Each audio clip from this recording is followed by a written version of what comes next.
I'm here with Eddie Brescher, the head men's golf coach at Southern Miss. His team just recently, this week, won the JT Poston Invitational by one stroke. Thanks for your time, coach, and how are you doing today?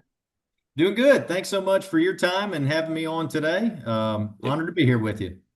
yeah. Thanks for your time to talk to me during your season. So, tell me about your team's recent performance at the JT Poston Invitational, and what was it like for your team, to win this tournament, and what was working for your team at this tournament? Well, it was it was a hard fought battle coming down the stretch. So we were very fortunate and honored to be now listed as a past champion for that tournament. Arguably one of the coolest trophies in college golf, with the Postman Trophy there. But Yeah. great golf course, great experience for our team. We really, I think we hit the ball pretty well off the tee, which is a habit of ours. We've got a pretty good team when it comes to driving the golf ball. Hmm. Short game was an extremely difficult test around that golf course. It was all you want short game wise. The greens were Okay. pushing 12, 13 on the stimp. They've got a lot of little undulations to them, a lot of tilt on those greens. So if you did get short-sighted, it was almost automatic bogey, just because of the speed and the firmness of the greens. And, adjusting to that firmness was a challenge for us. You could not land the ball pin high, and we talked about that in our pre-tournament meeting as a team that we needed to bounce the ball up, even with wedges in spots.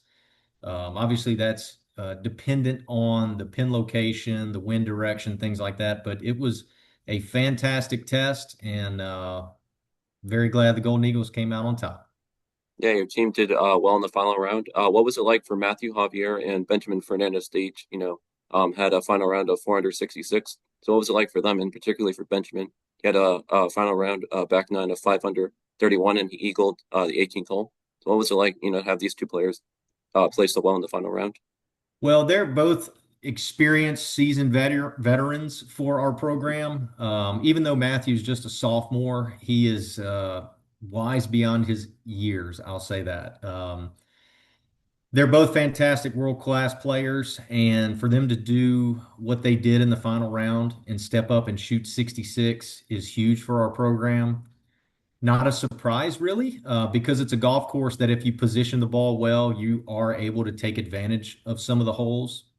The par fives were extremely reachable. There were a couple of drivable par fours. The par threes were a challenge, but those guys are both fantastic iron players. So, it's funny you mentioned the eagle with Ben coming down the stretch. He had 204 lasered in the middle of the fairway. Again, you had to bounce the ball up, couldn't land it pin high.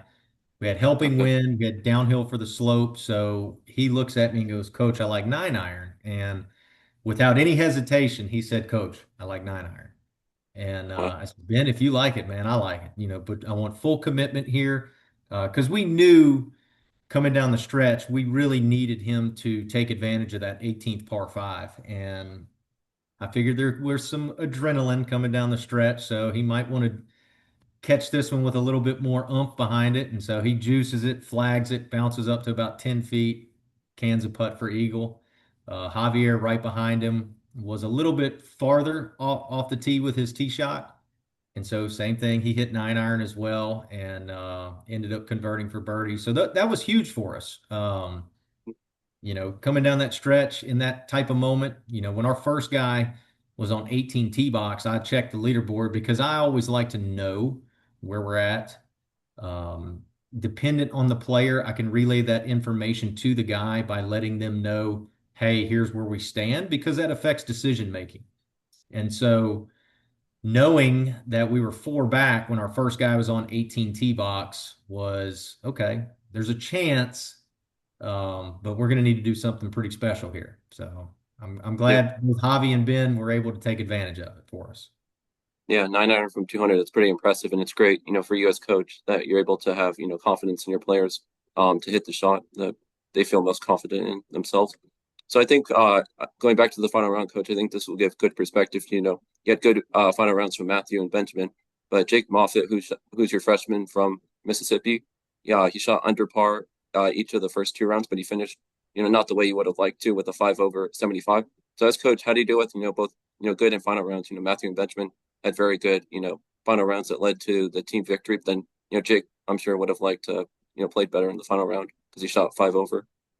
Well, to touch on what we were just saying there with knowing where you are coming down the stretch, Hmm. um, Jake had known he was going to be our drop scorer coming down 18, or Okay. potentially knowing that he would be our drop scorer.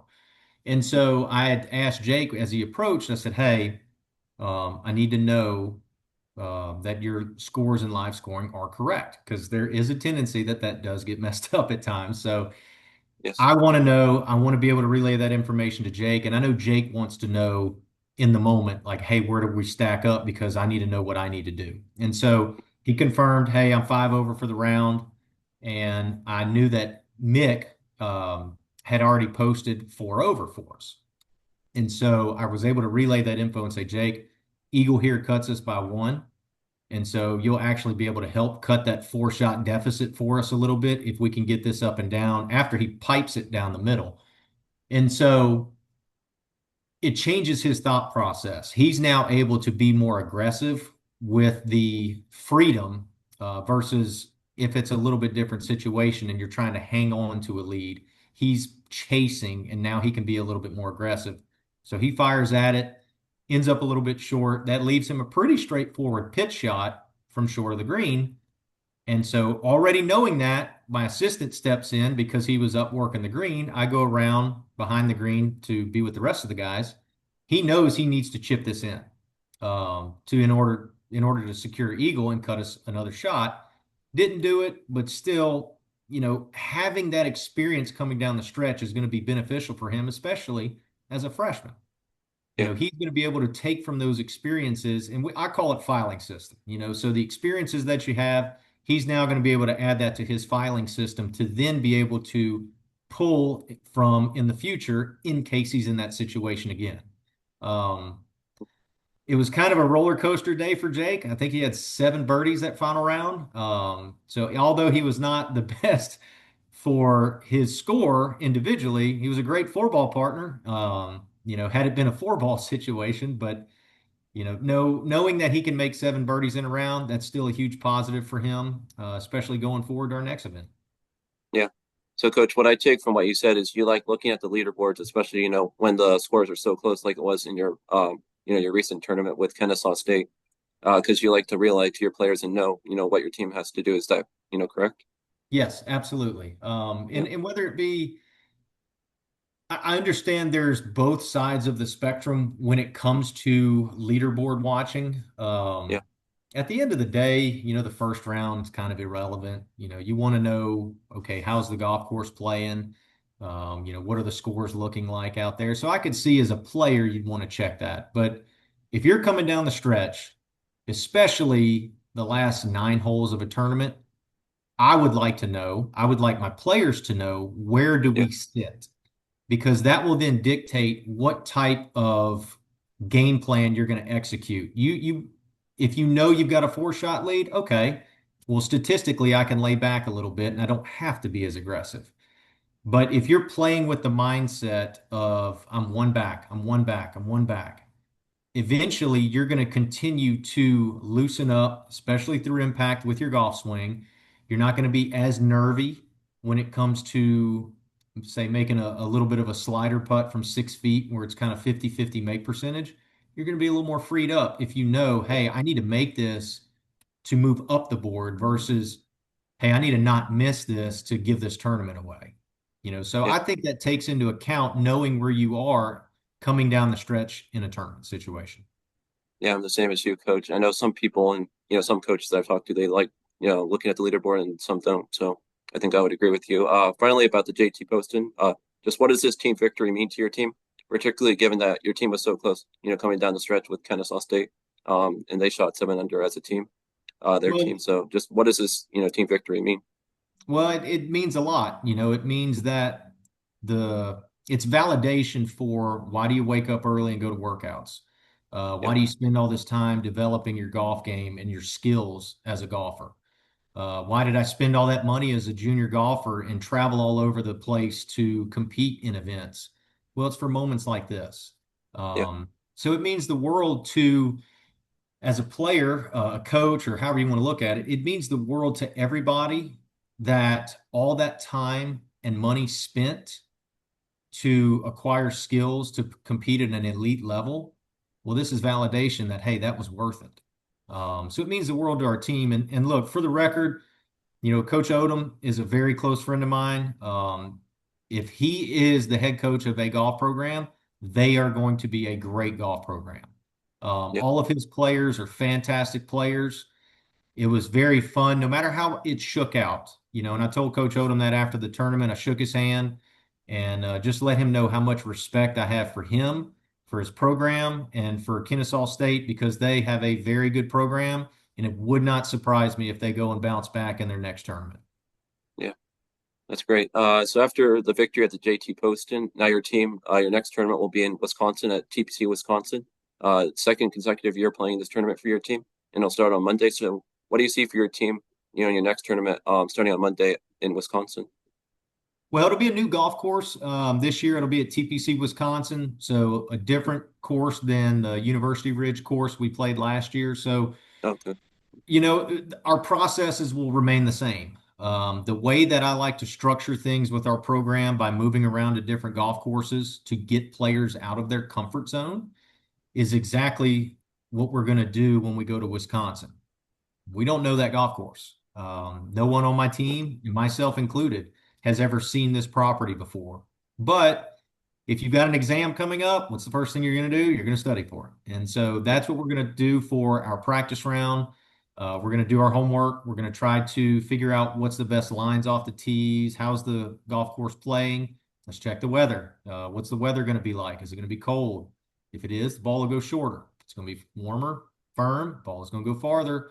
So we may have different runouts. I mean, there's endless things you can say there, but we're going to do our homework. We're going to do everything that we properly can to prepare to be successful when it comes time to take the test and play the tournament.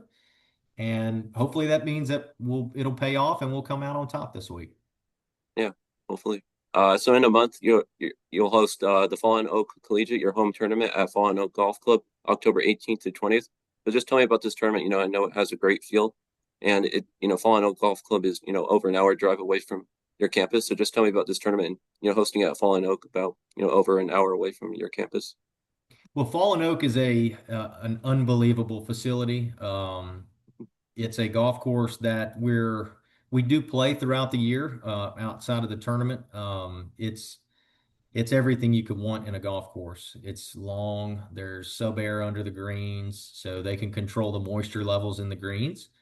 I know with the resources that the Beau Rivage and Fallen Oak have, they make sure it's a first class event. And so they're going to put those resources into the golf course and make it a championship level test. It'll play probably right around 7,350, 7,400 yards. There'll be a lot of different options off tee boxes. It's going to be a great test. The other thing is it's a great field. A lot of these schools are coming in to compete in this event because they know it's a first class, well run tournament. And we're very thankful for them coming in. Also thankful for our host institutions with State and Ole Miss try hosting this event with us. And so it's going to be a good test. This is big boy golf, and but the good thing is here at Southern Miss we've got some big boy players, and so we welcome the challenge. We're going to do our homework. Same thing. We'll go through our processes of doing our homework and hopefully execute when it comes tournament time. Yeah. So this tournament will be hosted at Fallen Oak Golf Club, but does your team mostly, play and practice at Hattiesburg Country Club? Because I know that you have it's the Giddies Golf Center that was opened up last year, and I know that course, it's rated as, let's see, the number one private course in Mississippi. So just tell me about, some of the places that your team, plays and practices, on the regular. So here in Hattiesburg, we've got two great golf courses in town with Hattiesburg Country Club. That's our home course. That's where Okay. the Giddis Golf Center is located at. We're on the back of the driving range, so I'm actually probably 20 yards from the tee box here on the back of the driving range, sitting in my office. So we're very blessed to have Mhm. that. Hattiesburg Country Club is a little bit of a shorter golf course, a little tighter off the tee, about 6,900 yards that from tips here at Hattiesburg Country Club. Got another Mhm. great place in town called Canebrake that we've got a great relationship with. A little bit more of a traditional course where you can kind of send it a little more off the tee, but very tough around the greens. We play the Preserve down on the coast, Shell Landing, Fallen Oak. There's a lot of different golf courses that we'll move around to. There's the courses up in Jackson that we'll try to move our players around to with CCJ Reunion. Can't play Annandale since that is where our conference championship is, even though it's an hour and a half up the road. But we've got some great golf courses. We're able to be at Hattiesburg Country Club daily. We've got a nice 5 acre short game facility here at the country club that we can utilize. So between that, the technology in this building, the proximity to campus, we're only a 10-minute golf cart ride from campus. So it's very convenient. We're very blessed, and hopefully we'll utilize those assets to attract some of the best players in the world to help us have success in future years. Yeah, that's great. So, Coach, you attended Southeastern Louisiana. You're from Louisiana, and then you got your start in coaching. You were a grad assistant at Southeastern Louisiana, but then, very interesting. You started coaching, as I mentioned, at Southeastern Louisiana, but then you played professionally for a few years. So, just tell me about, you started after college coaching, then what led you into playing professionally, and then just tell me about your time playing, 2 years professionally. Well, I was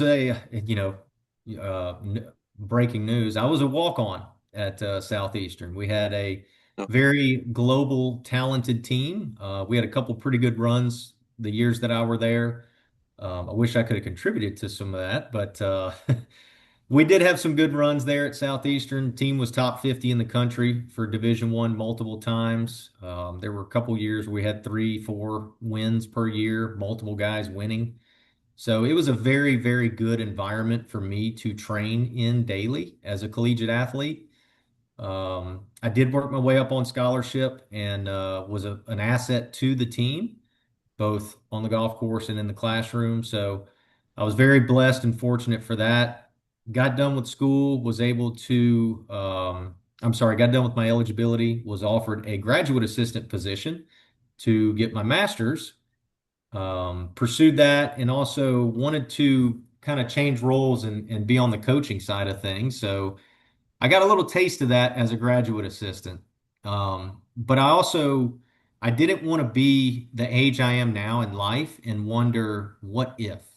So I decided to try the professional golf thing. I just didn't want to be a 40, 50-year-old guy one day and just say, man, I wonder if I'd have given that a try if it would have worked out. Well, it didn't.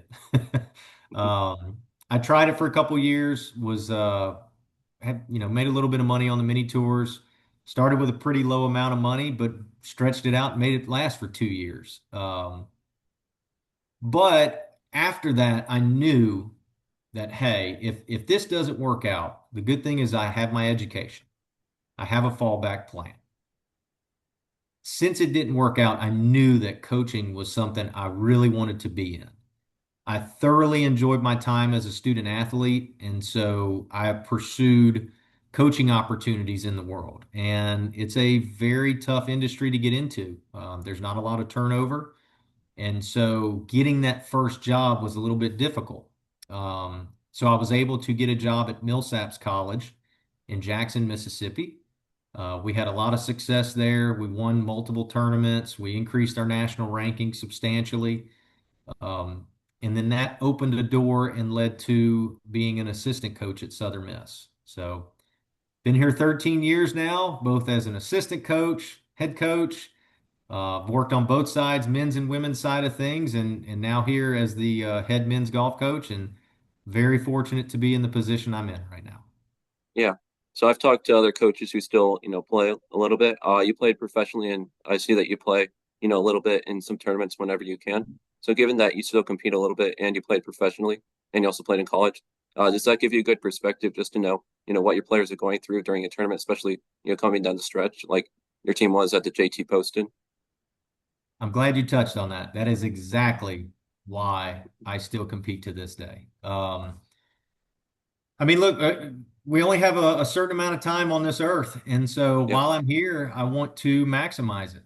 I love to compete. It just that plain and simple. I love it. I love the nerves, the pressure, the situations you get in coming down the stretch with an opportunity to win a golf tournament. I absolutely love it.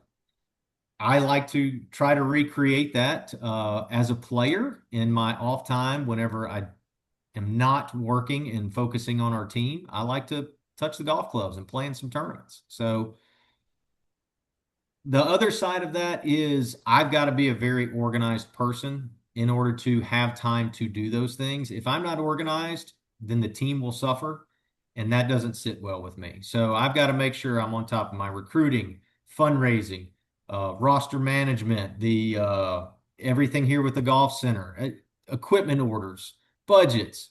I've got to make sure all that's in line before I actually go and say, "Hey, I'll go touch a golf club, play in a tournament that weekend." But when we're in season, no tournaments. So it's really summer or winter time. Um, but I'll try to play some in qualifying with the guys. So they Yeah. know anytime they want some a coach, I'm always game. Yeah. That's great that you still compete whenever you can. So I think that, as I mentioned, gives you good perspective for your players. So, just what was it like, as we mentioned before, what was it like getting back into coaching after playing, 2 years of professional golf? Well, it's different. You kind of humbles you a little bit because in professional golf, obviously the depth and the margin for error is a little bit tighter. So whenever you see a collegiate athlete making a lot of the silly mistakes that they tend to make at times, it's a little frustrating.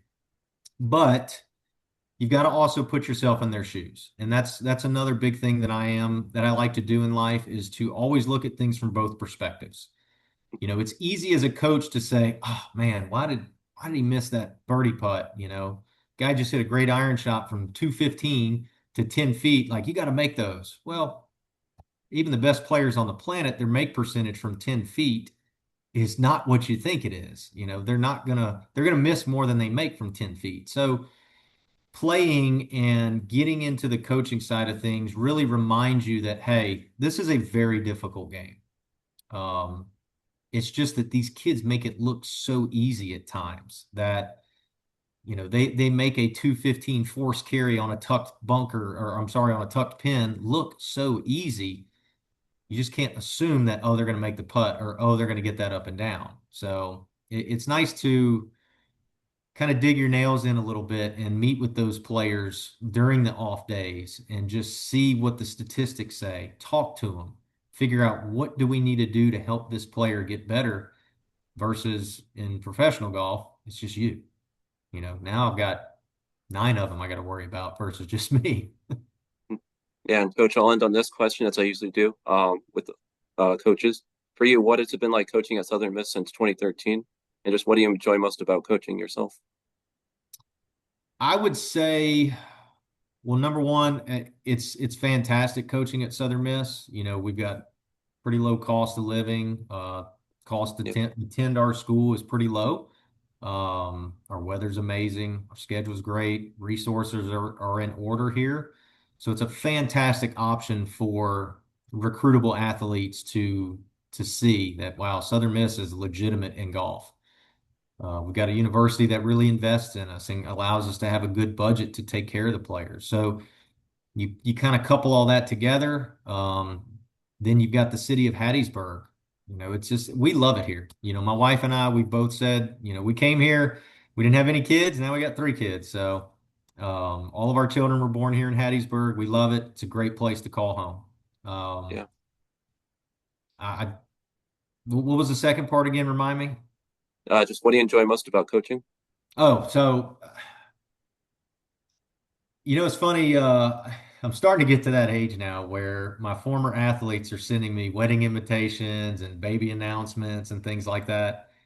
That's probably the most rewarding thing about Yeah, coaching is you get to see these people turn into adults. You recruit them and they're just little kids and they learn so much and they experience so much in college. I mean, I met my wife in college, so you just see them go from a kid to an adult to now a parent. Um, yeah, it's mind blowing, but that's probably the most rewarding thing is just making sure that you take care of them. yes, you got to hold them accountable, but you also got to love them and pick them up whenever they do good and make sure they know that you see them doing good by, reinforcing that with them when you talk to them. And then to see them appreciate that as they become older in life, man, that's the most rewarding thing ever. I don't understand how you could get more rewarding than that. That, hey, Yeah. the coach was a little bit tough on me at times, but man, I actually liked him. I see why he did that, and I appreciate him for it. That's pretty rewarding. Yeah, I'm sure for you as coach, the connections you make and just being part of your players' lives are, I'm sure, very special for you. I'm a people person. Yeah. I like to take care of people. You could put me in a room with a bunch of strangers. I'll figure out who's who, and I'll just give me the microphone. We'll probably be singing karaoke by the end of the night. So, um, to build those relationships while they're here as an athlete is huge for me, and I take a lot of pride in that and keeping up with them later on in life.